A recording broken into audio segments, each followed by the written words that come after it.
नमस्कार। चलिए आज आधुनिक भारतीय चुनावों की जो मशीनरी है उसको समझने के लिए एक अकेली विधानसभा सीट का जरा गहराई से विश्लेषण करते हैं। देखिए, ये सिर्फ आंकड़ों की कहानी नहीं होने वाली है। नहीं, ये कहानी है शासन की, जमीनी हकीकत की और हाँ, लोगों की उम्मीदों की। तो आइए इसे परत दर परत समझते हैं। तो आज का हमारा केस स्टडी है मध्य प्रदेश की हुजूर विधानसभा सीट। ये भोपाल जिले का ही एक हिस्सा है और लंबे समय से आप कह सकते हैं एक राजनीतिक दल का मजबूत गढ़ रहा है। लेकिन जैसा कि हम जानते हैं, हर गढ़ में कहीं ना कहीं कुछ दरारें तो होती ही हैं, अपनी अलग कहानियां होती हैं। और यहीं से हमारा सबसे बड़ा सवाल शुरू होता है।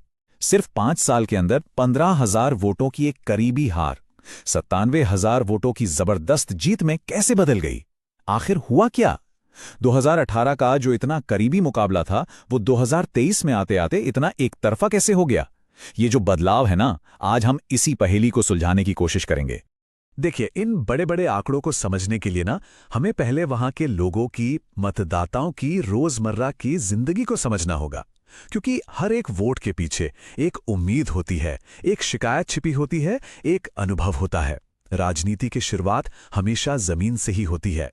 तो हुजूर का प्रोफाइल है क्या? यहां पर देखिए, 3,71,000 से भी ज्यादा वोटर्स हैं और ये एक मिक्स्ड आबादी है, मतलब शहरी और ग्रामीण दोनों ही तरह के लोग यहां रहते हैं। 2023 में वोटिंग हुई थी 71% से ज्यादा। ये आंकड़ा दिखाता है कि लोग चुप नहीं हैं, वो अपनी बात रखना चाहते हैं, अपनी आवाज सुनाना चाहते हैं। अब जरा उन मुद्दों की बात करते हैं जो लोगों की रोज की जिंदगी से सीधे जुड़े हैं। सबसे बड़ी शिकायतें पानी और सड़कों को लेकर। कोलार और बैरागढ़ जैसे बड़े इलाकों में पानी की किल्लत एक पुरानी समस्या है। अब सोचकर देखिए, आज के दौर में भी घरों में पीने के पानी की पाइपलाइन नहीं है और लोग दूषित बोरवेल के पानी पर निर्भर हैं। और सड़कें, ज्यादातर स्थानीय सड़कें या तो कच्ची हैं या फिर बस अपनी मरम्मत का इंतजार कर रही हैं। और बात सिर्फ यहीं तक नहीं रुकती। स्वास्थ्य सेवाओं का हाल देखिए। लगभग 5 लाख की आबादी और उनके लिए सिर्फ एक छोटा सा कम्युनिटी हेल्थ सेंटर। इसका सीधा मतलब यह है कि जब कोई बीमार पड़ता है तो उसे मजबूरन महंगे प्राइवेट अस्पतालों की तरफ जाना पड़ता है। इसके ऊपर से ग्रामीण इलाकों में बिजली की कटौती तो आम बात है और साथ ही बढ़े हुए बिजली बिलों की शिकायतें भी लगातार आती रहती हैं। जब आप इन सारी शिकायतों को एक साथ रखकर देखते हैं तो एक पैटर्न साफ नजर आता है, और वो पैटर्न है टूटे हुए वादों का। देखिए, जब पीने का साफ पानी, चलने लायक सड़कें और बुनियादी स्वास्थ्य सेवाएं ये सब सालों तक नहीं मिलती तो लोगों में गहरी निराशा घर कर जाती है। उन्हें लगता है कि उनकी कोई सुन ही नहीं रहा। और ये समझना बहुत जरूरी है कि हर नागरिक की गरिमा, उसका सम्मान इन्हीं बुनियादी सुविधाओं से जुड़ा है। ये हमारे संवैधानिक मूल्यों का मूल आधार है। तो इन सब जमीनी हकीकतों के बीच लोगों ने अपना फैसला कैसे सुनाया? चलिए अब जरा सामाजिक संदर्भ से हटकर सीधे चुनाव के जो सख्त आंकड़े हैं उन पर नजर डालते हैं। इस टेबल पर एक नजर डालिए। ये पिछले कुछ चुनावों का ट्रेंड दिखा रही है। यहां बीजेपी का दबदबा तो साफ दिखता है, लेकिन 2018 के चुनाव पर गौर कीजिए। जीत का मार्जिन सिर्फ 15,000 वोटों से कुछ ज्यादा था। मतलब एक बहुत ही करीबी लड़ाई थी। इसने कहीं ना कहीं एक उम्मीद जगाई थी। पर फिर 2023 में ऐसा क्या हो गया? अच्छा, अब ये बार चार्ट देखिए, ये कहानी को और भी साफ कर देता है। 2018 में बीजेपी का वोट शेयर था 51%, जो 2023 में बढ़कर 67% हो गया। वहीं दूसरी तरफ कांग्रेस का वोट शेयर जो लगभग 44% था, वो गिरकर सिर्फ 30% पर सिमट गया। ये एक बहुत बड़ा स्विंग है। इससे आप अंदाजा लगा सकते हैं कि विपक्ष का जो सपोर्ट बेस था वो लगभग ढह सा गया। और आखिर में ये एक संख्या +97,910, ये 2023 में जीत का अंतर था। ये सिर्फ एक नंबर नहीं है, ये वोटर्स का एक बहुत ही साफ और एक तरफा राजनीतिक संदेश है।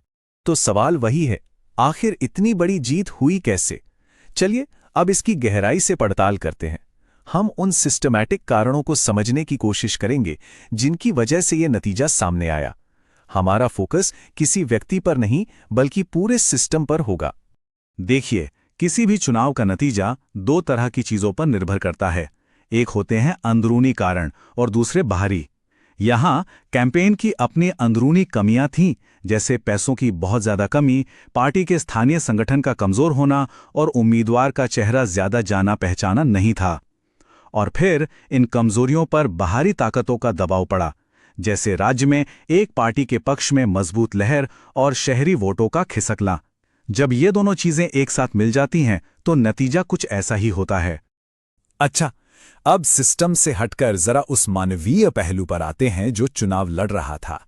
चलिए चैलेंजर उम्मीदवार का एक डेटा पर आधारित मूल्यांकन करते हैं। चैलेंजर थे नरेश ज्ञानचंदानी। अगर इनकी प्रोफाइल देखें तो सबसे बड़ी ताकत थी इनकी साफ छवि, कोई क्रिमिनल रिकॉर्ड नहीं। ये एक बहुत बड़ा प्लस पॉइंट है। लेकिन कमजोरियां भी उतनी ही बड़ी थीं। वित्तीय संसाधन बहुत ही सीमित थे। अपने मुख्य इलाकों के बाहर लोग उन्हें ज्यादा जानते नहीं थे। सोशल मीडिया पर मौजूदगी लगभग ना के बराबर थी और स्थानीय संगठन भी काफी बिखरा हुआ और कमजोर था। तो ठीक है, हार का विश्लेषण तो हो गया, लेकिन अब आगे क्या? यहां से समाधान की ओर कैसे बढ़ा जाए? तो अब हम एक ऐसे रणनीतिक ढांचे की बात करेंगे जो एक संभावित बदलाव का पूरा रोड मैप तैयार करता है। और यह सिर्फ चुनाव जीतने की बात नहीं है, ये एक बेहतर शासन देने का ब्लूप्रिंट है। इस रणनीति को नाम दिया गया है चतुर्मुख सिद्धांत, मतलब कैंपेन के 4 अलग अलग चेहरे। पहला चेहरा है कम्युनिटी स्टीवर्ड का, यानी एक सामुदायिक सेवक जो पानी और सड़कों जैसे स्थानीय मुद्दों को उठाए। दूसरा डेवलपमेंट विजनरी, जो भविष्य के लिए आधुनिक सेवाओं के लिए बड़े प्लान पेश करे। तीसरा यूथ मोबिलाइजर, जो पहली बार वोट डाल रहे युवाओं को नौकरियों और टेक्नोलॉजी के मुद्दे पर जोड़े। और चौथा इंटेग्रिटी चैंपियन, जो अपनी साफ छवि और जवाबदेही का वादा करे। ये चारों चेहरे मिलकर ही विश्वास बना सकते हैं। और सिर्फ रणनीति नहीं, उसे जमीन पर उतारने के लिए एक 90 दिन का एक्शन प्लान भी है। देखिए, पहले 30 दिन संगठन खड़ा करने और एक साफ मैसेज तैयार करने पर, अगले 30 दिन लोगों से जुड़ने पर, जैसे टाउन हॉल मीटिंग करना, डिजिटल कैंपेन शुरू करना, और फिर आखिरी 30 दिन गहन प्रचार, यानी घर घर जाना और मीडिया में अपनी बात रखना। ये एक बहुत ही स्पष्ट और प्रैक्टिकल रास्ता है। इस पूरी रणनीति में कुछ सिफारिशें बहुत अहम हैं। सबसे पहले प्रामाणिकता पर जोर दें, मतलब राष्ट्रीय मुद्दों के बजाय हुजूर की असली समस्याओं की बात करें। दूसरा, डिजिटल दुनिया में अपनी मौजूदगी तुरंत दर्ज कराएं। तीसरा, डेटा का इस्तेमाल करके सही समुदायों तक पहुंचें। और सबसे जरूरी, लोगों से फीडबैक लेने का एक सिस्टम बनाएं, जैसे एक व्हाट्सएप हेल्पलाइन जहां लोग अपनी शिकायतें दर्ज करा सकें और उन्हें हल होते हुए देख सकें। और हाँ, जब हम डेटा की बात करते हैं तो ये याद रखना बेहद जरूरी है कि हर व्यक्ति की निजता का सम्मान हो। किसी की भी जानकारी बिना उसकी सहमति का इस्तेमाल ना हो, जैसा कि भारत का डेटा संरक्षण कानून भी कहता है। विश्वास बनाने की ये पहली सीढ़ी है। तो हमने शुरुआत की थी एक हार के विश्लेषण से, और अब हम एक जीत का रास्ता बनाने तक पहुंच चुके हैं।